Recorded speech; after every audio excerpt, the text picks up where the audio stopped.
Compass, do inglês bússola, ou seja, aquele que dá o norte.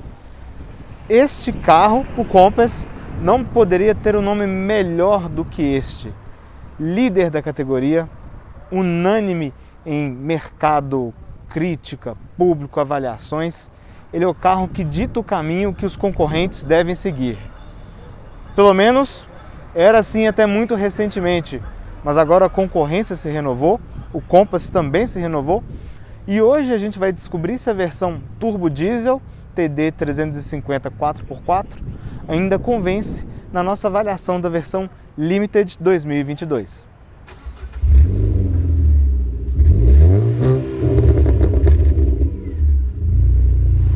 E se você for comprar um carro usado ou seminovo, não deixe de usar o serviço de consulta veicular Dá Olho no Carro. E com o cupom de desconto do DriveOn você ainda garante 15% de desconto em todas as consultas. Link na descrição do vídeo.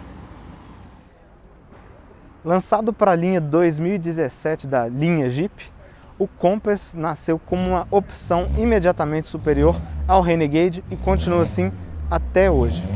Originalmente equipado com motor 2.0 flex e o turbo diesel sempre com tração nas quatro rodas, no tapa de meia-vida para a linha 2022 isso mudou um pouquinho.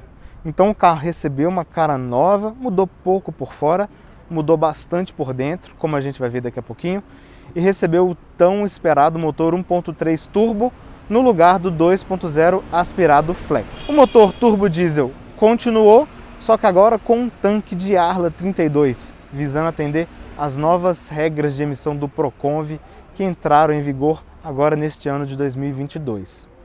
As versões que você pode comprar hoje: Sport, Longitude e Limited com motor flex e com motor diesel, Longitude, Limited e Trailhawk. Como você deve ter notado, essa última exclusiva desse motor e sempre com tração nas quatro rodas. As aparências enganam, mas não nesse caso, porque o Compass tem cara de SUV médio e é realmente um SUV médio pelas medidas. É um carro do mesmo porte do Taos e do Corolla Cross e também do Tucson, que a gente avaliou hoje aqui mesmo no canal. Então é um carro que tem 4,40 metros de comprimento, 2,63 metros de entre-eixos, 1,82 m de largura e 1,63 m de altura, com um vão livre de 21,2 centímetros. Uma coisa que era muito crítica no Compass antigo, muitos donos reclamavam, era justamente a facilidade que esse carro tinha para raspar em valeta e quebrar mola. Então nessa reestilização a Jeep mudou um pouquinho isso. Então agora a gente tem um ângulo de entrada melhor aqui de 29,9 graus e um ângulo de saída de 29,3 graus, o que é o bastante aí para você não raspar em praticamente nada. Pelo menos nesses dias e nesses quilômetros de teste, a gente não teve nenhum problema nesse sentido. Suspensão McPherson na dianteira e também na traseira, mesma coisa que acontece com o Renegade, por exemplo. E aqui tração nas quatro rodas, como sempre acontece com o Compass com motor diesel. Apesar dessa tração nas quatro rodas, a gente tem aqui rodas Aro 19 com pneu 235/45. É um pneu bastante largo, sim, mas é um pneu de perfil baixo. Então a gente está falando aí de 106 milímetros de flanco de pneu, o que é muito baixo para um carro desse porte, né? Com essa proposta de 4x4, diesel e algo aventureiro. Mas vamos lá, falando em diesel, vamos para uma exclusividade do Compass na categoria, que é justamente o seu motor. Então, falei do Taos, falei do Corolla Cross, são carros que oferecem motorização tradicional, no caso do Taos, um motor de ciclo Otto, flex, e o Corolla tem essa opção também, e o motor híbrido, né, que já é bem conhecido aí, 1.8, que já era utilizado no Prius e no Corolla. O Commander, porém, tem um motor turbo diesel, aqui da família Pratola Serra, que era a família do motor do Marea. E o que isso significa? Nada. A família é a mesma, mas são motores obviamente muito diferentes. Então aqui é um motor 4 cilindros 2.0, 16 válvulas, que gera 170 cavalos de potência, 3.750 giros, e 35,7 kgfm de torque a 1.750 giros. Como é típico no motor diesel, né, a faixa de elasticidade que compreende o pico de torque máximo e o pico de potência máxima é bem curta, né? A gente está falando aí de 2.000 giros. E justamente para poder aproveitar bem essa faixa estreita, aqui a gente tem um câmbio ZF de 9 marchas, um câmbio automático tradicional com conversor de torque. Bem, eu não posso deixar de falar uma coisa aqui que eu acho que é muito interessante. Ninguém questiona a durabilidade, a resistência, a confiabilidade de um motor diesel turbinado. Mas eu acho muito interessante como as pessoas ainda têm uma rejeição aos motores turbo a ciclo Otto, né? Isso não faz sentido absolutamente nenhum.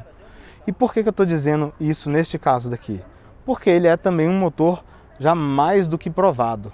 Usado na Toro desde o seu lançamento, no Renegade desde o seu lançamento, aqui no Compass desde o seu lançamento e agora também no Jeep Commander, né? Que é o Compass esticado, vamos dizer assim. Motor muito bom e a gente fala um pouquinho mais do comportamento dele na hora que a gente estiver andando. Vamos ver o que mudou lá dentro do Compass.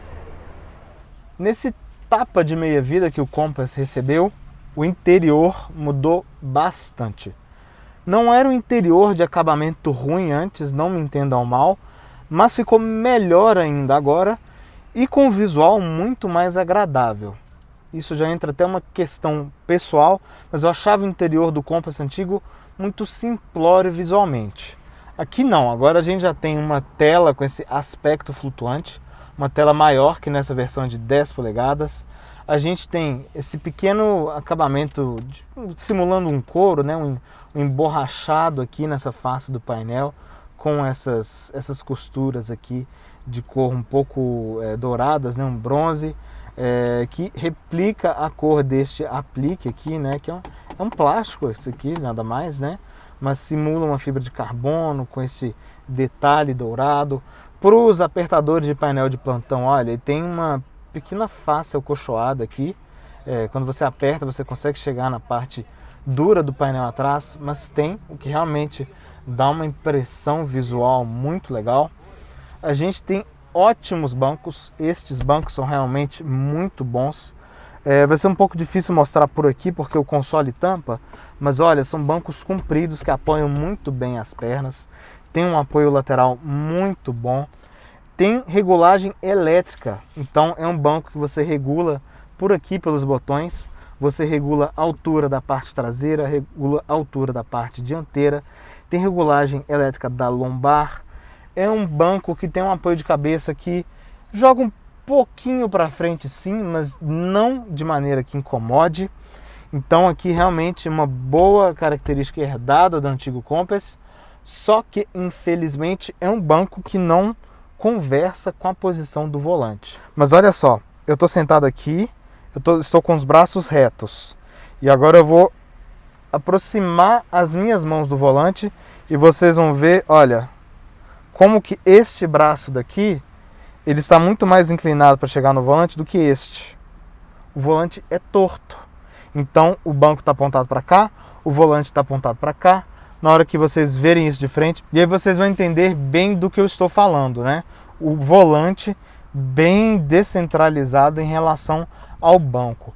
O que é algo, sinceramente, impressionante num carro deste porte, dessa categoria, deste valor e dessa idade. Afinal de contas, a gente não está falando de um carro que é antigo no nosso mercado. Não, de maneira nenhuma.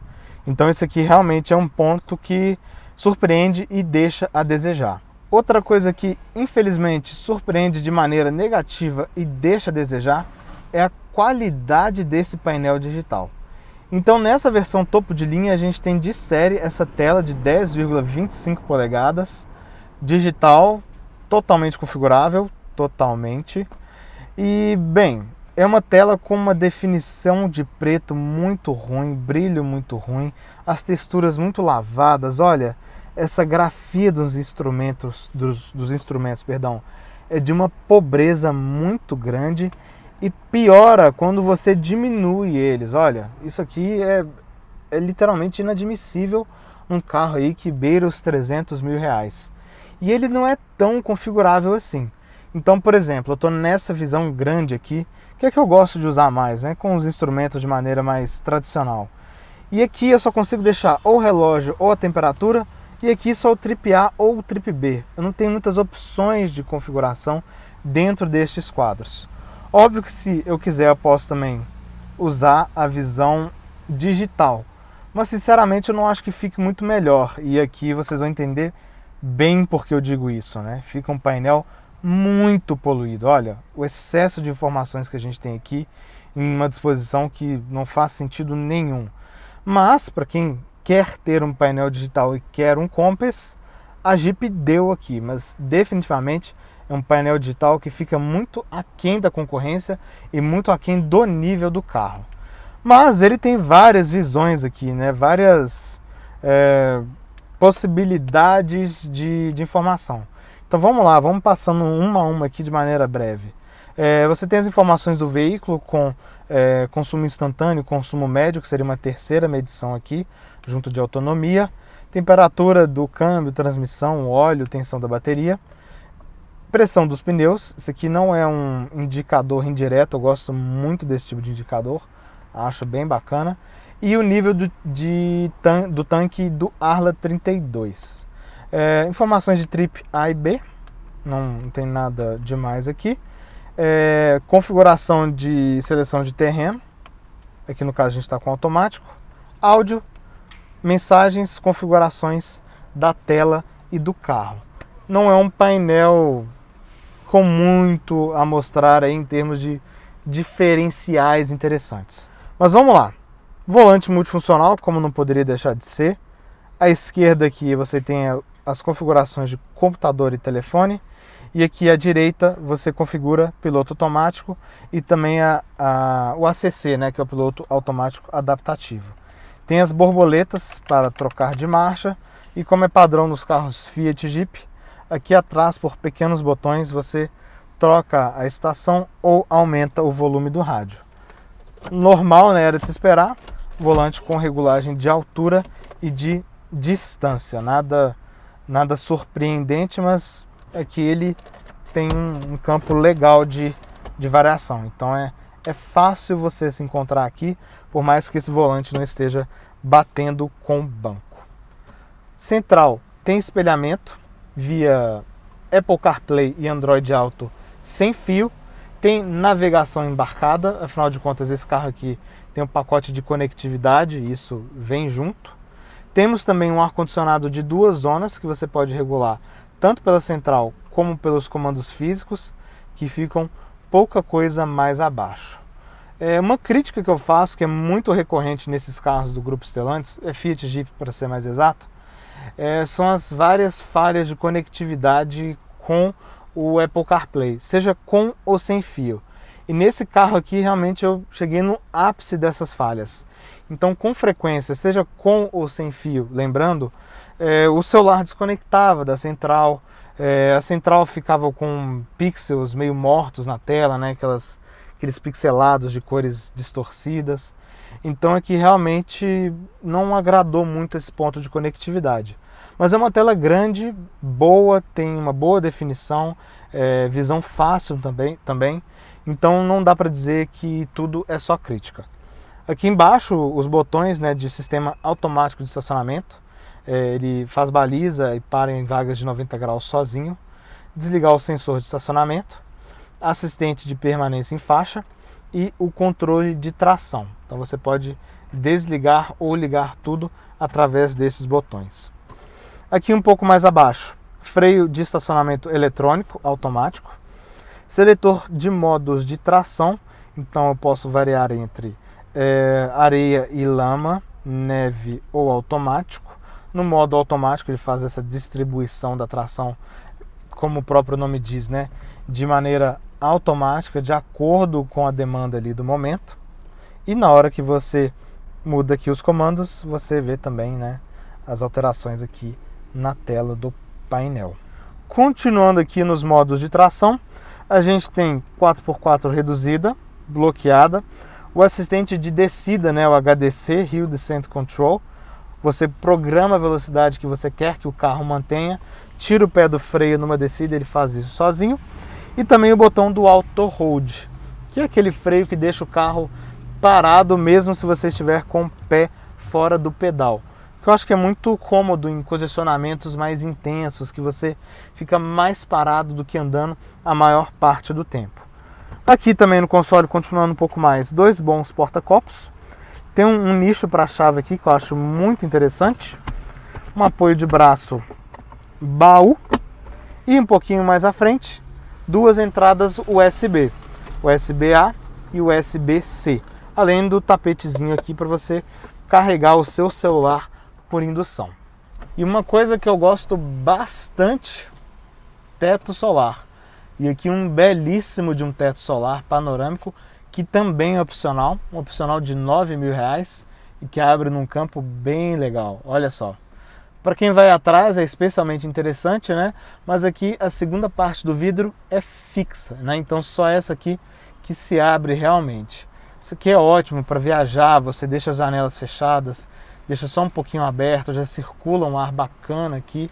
Então, ao contrário do que eu já vi muitas pessoas comentando em alguns vídeos, não é só para aparecer de bonitão, não. O teto solar é algo realmente muito agradável para trocar o ar de maneira mais rápida, no começo de dia, no final de dia, com clima mais ameno, é algo realmente muito bom. E aqui, uma coisa que é muito positiva, especialmente quando a gente compara com o Renegade, que também passou aqui pelo canal na versão Limited há pouco tempo. O teto solar, ele tem uma cortina que não é vazada. Então, você fechou o vidro, é um vidro mais escuro, como vocês podem notar, e a cortina dele também bloqueia totalmente a luz externa. Então, se você estiver num momento que você não quer saber do teto, é muito fácil, muito simples. A cortina literalmente mata a existência dele aqui dentro. Então isso aqui também é um baita de um ponto positivo.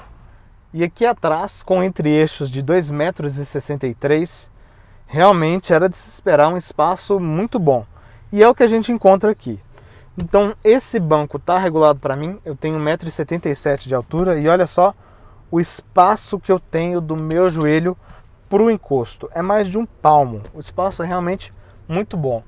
Um espaço bom para a cabeça também, mesmo com a existência do teto solar.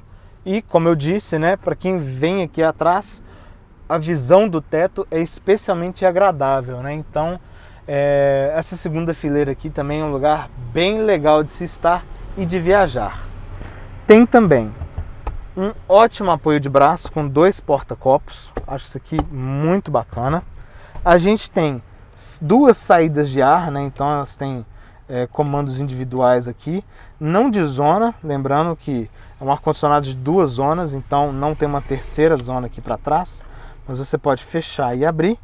A gente tem uma tomada USB-A tradicional, a gente tem uma tomada 12 volts tradicional também, não é nenhuma novidade isso nos carros, mas uma coisa que eu acho muito legal, a gente tem uma tomada de 127 volts aqui, igual a tomada que a gente tem em casa.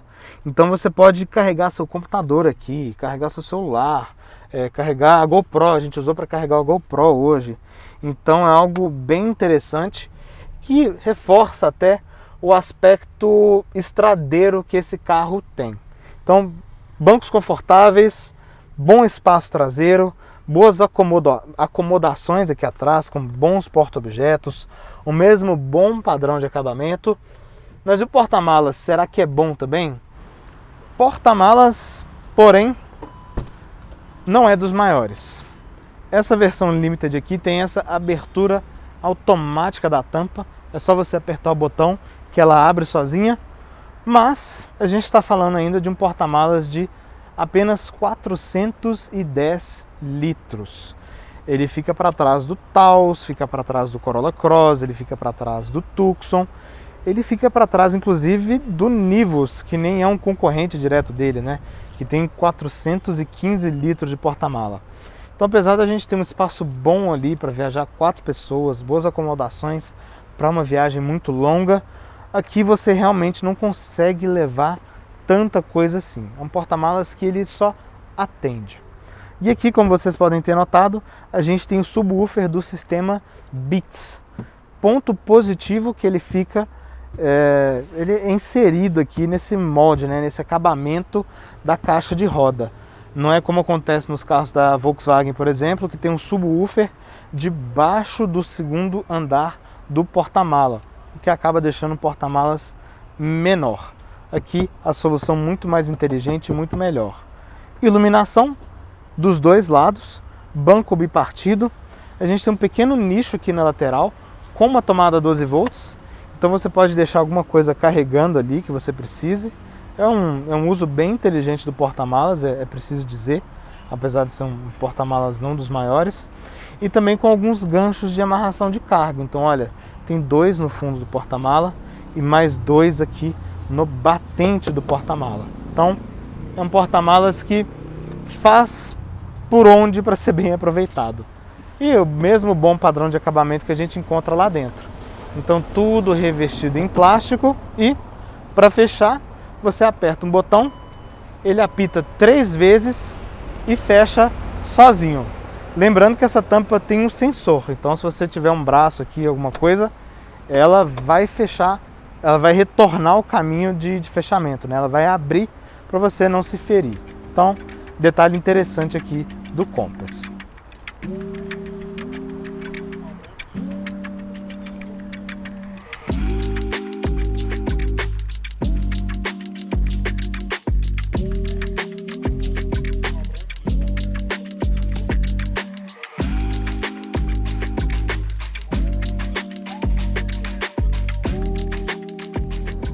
Vamos lá então, pessoal, vamos dar uma voltinha aqui no Compass. E já tô com esse carro aqui há 1.600 quilômetros, há 11 dias. Rodei com ele aqui dentro de São Paulo, viajei para Belo Horizonte com esse carro. E eu já conhecia o Compass antes, eu já fiz essa viagem inclusive com ele algumas outras vezes, já andei bastante em cidade com ele. Então não é um carro que é exatamente novidade para mim. Mas é óbvio que quando você anda num carro com o rigor de uma avaliação, tudo fica um pouquinho diferente. E, né, tendo esse olhar mais atento, alguns pontos negativos me chamaram bastante atenção aqui no Compass, coisas que sinceramente são inesperadas em um carro nessa faixa de preço, porte e até questão de idade do projeto também. Então, bem, Compass é um ótimo carro, isso está acima de qualquer discussão. Mas igual mostrei para vocês na hora que a gente estava fazendo a apresentação estática do carro, existe um desalinhamento claro entre o banco e o volante. Por mais que na prática não seja algo que seja desconfortável, como eu falei, eu viajei com esse carro, rodei 1.600 km aí, num espaço relativamente curto de tempo. É difícil você passar pano para isso, né? Outros pontos de refinamento também deixaram um pouco a desejar. Então a central travou algumas vezes comigo, tanto no espelhamento com e sem fio via Apple CarPlay, a própria batida de porta, que às vezes denota uma simplicidade inesperada para esse padrão de carro. Muito barulho aqui atrás do cluster, especialmente em piso ruim. A questão dos faróis são muito simples, que deixam bastante a desejar para um carro, mais uma vez, dessa faixa, desse preço. Mas bem, você deve estar pensando, pô, esse cara veio só para falar mal do Compass. Não, como eu disse, é um carro ótimo e andando ele mais do que convence, mais do que agrada, especialmente com este motor a diesel. Então, o motor a diesel não é aquele tipo de conjunto que vai te dar um desempenho de cair o queixo. Não, a ideia não é essa. A ideia é ter um carro que tem um desempenho bom sim, é um conjunto mecânico capaz de levar com facilidade, né, um peso elevado desse veículo, aí na faixa dos 1.700 kg, aliando isso a um bom consumo. Então aqui a gente tem um carro que é mais lento do que 1.3 turbo. É muito importante deixar isso claro. Mas não estou falando que é um carro lento. Então as acelerações são fáceis, as retomadas são fáceis, Mas sendo um motor a diesel, não há muito o que fazer acima de 3.000, 3.500 giros, por mais que o pico de potência desse carro aqui seja a 3.750 giros. E justamente considerando essa faixa estreita aí entre torque máximo a 1.750 e potência máxima a 3.750, a gente tem aqui um câmbio automático de 9 marchas. A primeira marcha com uma função bem de reduzida mesmo, para vocês terem uma ideia, o carro arranca já de segunda. E esse câmbio possibilita aproveitar melhor essa faixa estreita do motor a diesel, né? Então sempre tem uma marcha certa para cada situação. E óbvio que, sendo um câmbio automático tradicional, o conversor de torque ainda ajuda um pouco nessa história, o que seria uma meia marcha, vamos dizer assim. Então pode existir uma situação que o carro de quarta marcha ele perceba que você deu mais pedal, mas não vale a pena chamar uma terceira, ele desfaz o lock-up do conversor, deixa o giro subir um pouquinho para ganhar um pouquinho mais de potência ali para atender ao que o motorista está pedindo. E isso ajuda em suavidade, afinal de contas não é uma troca de marcha. Isso ajuda também em consumo, porque não sendo uma troca de marcha, a rotação vai ficar num patamar um pouco mais reduzido do que seria na marcha imediatamente inferior e ajuda nesse ponto aqui de consumo. Falando na transmissão automática, muito bem programada mesmo. São 9 marchas, mas na prática são 8, né? Sendo que a primeira, esse papel de reduzida que nem se usa em condições normais. A nona marcha, a 120, você está ali na faixa dos 1.800 giros, que é justamente o torque máximo desse carro, ou seja, você viaja com uma rotação reduzida, gastando pouco, com muito silêncio interno, por mais que o motor a diesel seja um pouco mais perceptível do que o motor flex, sim, não chega a incomodar de maneira nenhuma, e um câmbio muito bem programado. Então ele está sempre ali mantendo essa faixa dos 1.500, 2.000 giros, independente da situação que você esteja rodando. Então aqui, por exemplo, eu estou a 46 na faixa de 50 por hora, o carro está de quinta marcha, aproximadamente a 1.700 giros. Então uma faixa ideal ali de utilização do motor, que vai te trazer uma boa resposta se você chamar aqui no pedal e também um bom consumo. Para vocês terem uma ideia da qualidade da programação dessa transmissão, que lembrando, é uma transmissão ZF, que é importada da Itália junto do motor, eu só usei o modo manual aqui para saber quando o conversor de torque faz o lock-up. Foi só nessas situações. Então, tirando isso, deixei só em modo D, na estrada e na cidade, e o motor mais do que me atendeu muito bem. Porém, ele não tem o controle de neutro. Fiquei um pouco surpreso com isso.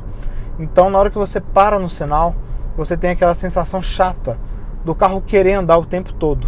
Você não precisa fazer força no freio, que fique claro, mas você sente o motor desperdiçando combustível enquanto você está parado no sinal. Então, se tivesse o controle de neutro aqui, com certeza esses números de consumo seriam até um pouco melhores ainda. E aí a gente entra até no ponto das assistências de direção, que esse carro também oferece. Então é um pacote opcional na faixa de R$10.500. Realmente é um nível de assistências de direção mais completo que a Stellantis oferece aqui na América Latina hoje. Então você tem assistente de permanência em faixa, o volante vibra e o volante faz a correção automaticamente. Você consegue regular a intensidade dessa vibração e dessa correção. O carro tem também alerta de ponto cego nos dois retrovisores. Os dois retrovisores são biconvexos e com esses alertas é praticamente impossível você fechar alguém. Então você tem uma visibilidade muito boa aqui nas laterais. Ele tem também o assistente de frenagem de emergência. Ele funciona em ambiente urbano e também em estrada. Ele tem um ACC, que é o piloto automático adaptativo. Funciona também na cidade, mas é algo que se usa melhor, acho que de maneira mais consistente na estrada. Ele tem também controle de tração e estabilidade, que é obrigatório, 7 airbags, airbag de joelho, nada fora do esperado. Mas algo que chama atenção aqui, o assistente de estacionamento automático, algo inesperado, vamos dizer assim. Acerto de suspensão. Um carro muito agradável de rodagem, muito agradável mesmo. Mas é um carro que puxa claramente mais pro firme, num estilo bem europeu de ser. E o que isso significa? Um rodar firme sim, mas sem pancada, um rodar muito agradável. Só que creio que muitos vão achar o carro um pouco duro, sim, especialmente com esse pneu de perfil muito baixo, né? São pneus 235/45 aro 19. E esse perfil baixo é um problema não só se você for pegar um off-road, alguma coisa assim, com um carro que tem algumas credenciais para isso, mas também em absorção de impactos, por mais que aqui a suspensão faça um trabalho primoroso, mas em buracos não tem milagre. Por mais que a suspensão seja muito competente, se você pegar um buraco mais maldoso aqui, você corre um risco real de rasgar um pneu, amassar uma roda, dar uma bolha no pneu. E quando uma pessoa compra um SUV, bem, uma das coisas que ela quer evitar é justamente isso. Não faz sentido, né? Você comprar um carro que promete essa capacidade off-road, essa facilidade de vencer dejetos viários e danos no solo, e o carro, né, não tem uma capacidade de segurar buracos no pneu. Eu digo isso porque eu tenho um vizinho no meu prédio que eu vejo sempre o carro dele na garagem, né, um Compass S Flex, com essa mesma medida de pneus, e recentemente ele apareceu com 2 pneus furados, os 2 do mesmo lado. E eu imagino que desconforto deve ter sido, né? A pessoa ter que pegar o step, deixar o carro parado, ter que providenciar uma outra roda para colocar no carro dela, até conseguir, sei lá, desamassar a roda, comprar uma roda e providenciar outros pneus. Então, isso realmente é algo que deixa a desejar nessa versão Limited aqui, especificamente falando. Lembrando que a versão Longitude e Trailhawk usam outras medidas. E sendo um carro de rodar um pouco mais firme, né, suspensão puxando mais para o firme, o comportamento dele também é muito bom. Você pode atacar as curvas aqui sem medo nenhum. Óbvio que não é um carro que vai fazer curva como um hatch compacto de pneu baixo e acerto esportivo, mas ainda assim é um carro que faz curvas impressionantemente bem para o seu porte. Então fica aí como um baita ponto positivo o acerto de suspensão dele, e é algo que a gente já costuma sempre observar aqui nas avaliações dos carros da Jeep que passam pelo canal. Temos também bons freios, são aqui discos nas 4 rodas, e por mais que seja um carro bastante pesado, não é aquele carro que te dá aquele desconforto inicial da frenagem, igual eu já notei no Renegade, que também tem disco nas 4 rodas. Então aqui não tem aquela sensação da inércia jogando contra, né? O carro querer continuar andando. Então, ponto positivo para os freios também. E a direção também bem calibrada, sim. Tem um peso legal em manobras, por mais que não seja muito leve. Tem um peso bom em velocidades de estrada também, por mais que não fique muito pesada. E, porém, ela transmite muito das irregularidades do piso para a direção. É algo que eu lembro de ter notado já nos carros da linha Renault, especialmente os derivados de Sandero e Duster, e que eu pessoalmente não esperava encontrar aqui no Compass. E com certeza o perfil baixo dos pneus acaba causando este efeito também, infelizmente. E para encerrar nossa volta aqui, vamos falar do consumo que o Compass fez nesses 11 dias de teste. Sempre com diesel, obviamente, lembrando que é o único combustível que esse carro aceita. Diesel S10, que fique claro, ele não aceita o diesel S50. Pois bem, urbano pesado, verdadeiramente pesado, com o ar-condicionado ligado, você pode esperar fazer algo em torno de 7 km por litro com este carro.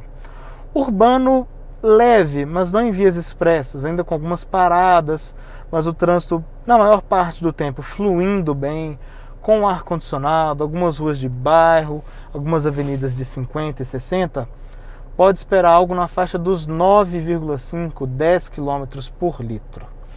Em avenidas livres, sem ruas de bairro, sem ar-condicionado, andando numa boa, na faixa dos 15 km por litro. Em vias expressas, como a Marginal, Tietê, Pinheiros ou a Anel Rodoviário em Belo Horizonte, você já consegue esperar algo próximo dos 20 km por litro, superando isso com facilidade, dependendo do tamanho do percurso que você fizer e o quão regular você conseguir se manter ali na faixa dos 70, 80 km por hora. Em velocidades de estrada, andando ali 80, 90, às vezes beliscando 100, aproveitando muito de subidas e descidas, você consegue fazer ao redor dos 18, 17 km por litro com esse carro. E andando nas velocidades mais altas, algo 110, 120, às vezes beliscando um pouco 130, algo ao redor dos 15,5, 16 km por litro com o ar-condicionado ligado. Então, definitivamente, consumo é um baita ponto positivo desse motor. E mesmo puxando o Compass aqui, que é um carro muito pesado, como eu disse já nesse vídeo, quase 1.800 quilos, ele faz um ótimo trabalho quando o assunto é eficiência no consumo de combustível.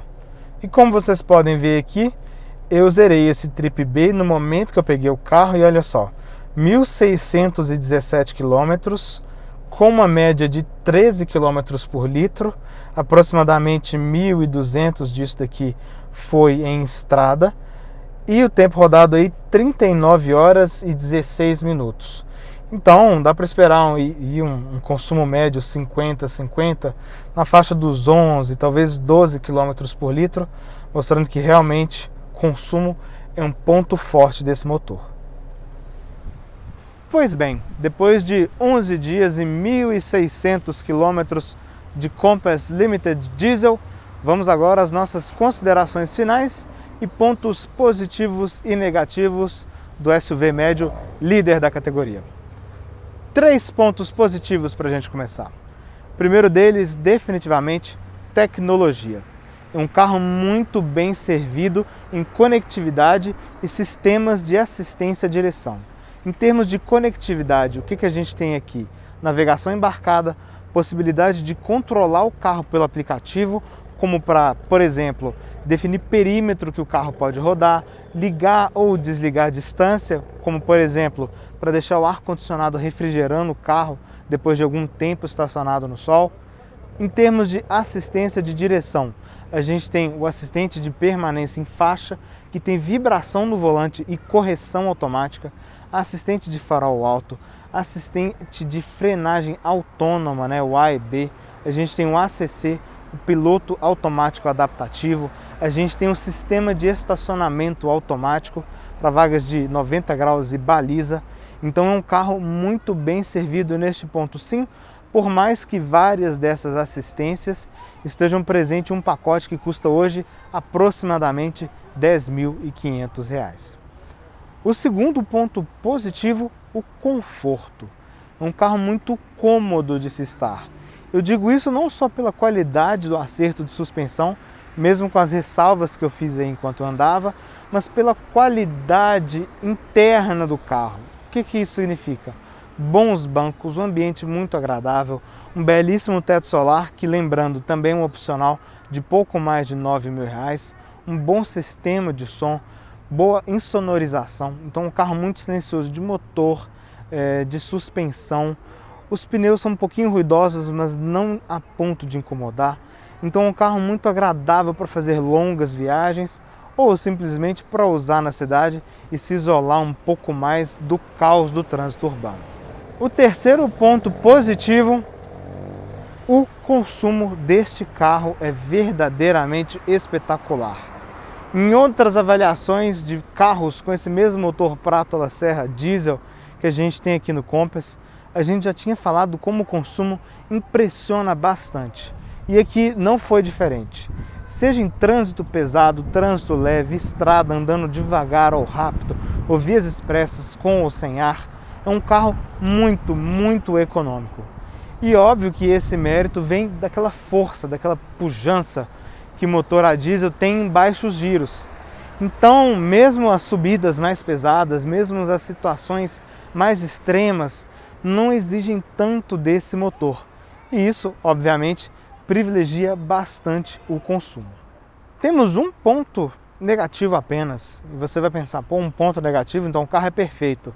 Mas vamos com calma. Esse ponto negativo, ele engloba bastante coisa e ele é o refinamento do carro, tanto em projeto como em execução. A gente tem um volante que não conversa com o banco, que é desalinhado, não chega a ser um problema de ergonomia, mas algo inesperado num carro deste porte, dessa idade e dessa faixa de preço. A gente tem comandos de seta, é um detalhe pequeno, a gente tem comandos de seta que remetem a carros muito mais antigos, uma qualidade de acionamento que deixa bastante a desejar. Uma coisa que eu já vi em vários outros Compass que eu já tive a oportunidade de dirigir nessa nova geração, ruídos atrás do painel, aqui andando em piso ruim com esse carro, atrás do painel digital, atrás do cluster, um barulho muito incômodo de grilado, algo absurdo num carro de 6 mil quilômetros e quase 300 mil reais. A gente tem também várias falhas eletrônicas muito chatas. Comentei no vídeo, enquanto apresentava o carro, da conectividade com Apple CarPlay, que com e sem fio falhava constantemente, tinha delay constantemente. Chegou num ponto do comando esquerdo do volante, que é de passar música, parar de funcionar e voltar a funcionar sem critério aparente. Das assistências de direção, que em alguns momentos me deram pequenos sustos, indicando que falta um capricho ainda no acerto dessas assistências, que sabemos é algo muito difícil de se fazer, especialmente num país de condições de trânsito tão malucas como as nossas. E até outros detalhes inexplicáveis ou surpreendentes, como uma mera luz interna que não é dimerizada. Então é algo verdadeiramente que choca num carro desse padrão. Não é nada que vá destruir a sua experiência com o Compass, de maneira nenhuma, mas é algo que deixa a desejar num carro que já briga com veículos de segmento premium. Lembrando que o preço desse Compass Limited Diesel completo já começa a brigar com versões de entrada de carros de marcas premium, como por exemplo a BMW X1. Pois bem, dito isso, o Compass Limited Diesel é um carro que vale a pena? Bem, Compass é um grande carro, o Compass Diesel é um grande carro também, mas essa versão Limited Diesel, ao meu ver, não faz sentido. O porquê disso? A gente está falando de um carro que tem uma certa capacidade off-road, ou pelo menos se propõe a isso. A gente está falando aqui de um carro com tração nas 4 rodas, ângulos de entrada e saída generosos, um vão livre elevado, seletor de modos de tração, mas com pneus de uso misto e perfil muito baixo. Então eu não consigo enxergar muito bem quem seria a pessoa que compra este carro. Se a gente estivesse falando da versão Limited Flex com rodão, ok, faz sentido a pessoa que quer um carro grande para viajar, para rodar na cidade, não tem nenhuma demanda off-road. Mas nesse caso aqui, não vejo muito sentido nisso. E o segundo ponto, que aí já entra uma questão muito pessoal, é o valor desse carro. É uma conta difícil de se fazer, varia muito de acordo com a quilometragem que cada um vai rodar, mas a verdade é que para um diesel compensar financeiramente, você precisa rodar muito em um espaço curto de tempo para que a diferença de preço entre os combustíveis pague a diferença de preço na compra do carro. Então vou lá, estou com o celular na mão aqui para mostrar para vocês a diferença de preço do Compass Limited Flex e do Compass Limited Diesel, que a gente está aqui com os mesmos equipamentos. Então vamos lá. O Compass Limited Flex, com essa pintura metálica e os R$19 mil de opcionais que englobam teto solar e o pacote de assistências de direção, custa hoje, em meados de fevereiro aqui em São Paulo, R$ 217.699. O mesmíssimo carro com motor diesel e tração nas 4 rodas, ou seja, mesma cor e mesmo pacote de opcionais, custa R$ 267.401. A gente está falando aí de 20%, ou seja, R$50 mil de diferença no preço de aquisição para carros idênticos em equipamentos e configuração, mudando apenas o conjunto mecânico. É um valor muito alto. Como eu disse, se você busca um SUV médio, bem equipado e que faça boa figura, mas não faz questão do motor a diesel, você pode economizar esses 50 mil e ir com Flex ou permanecer nessa faixa de preço e subir para as marcas Premium.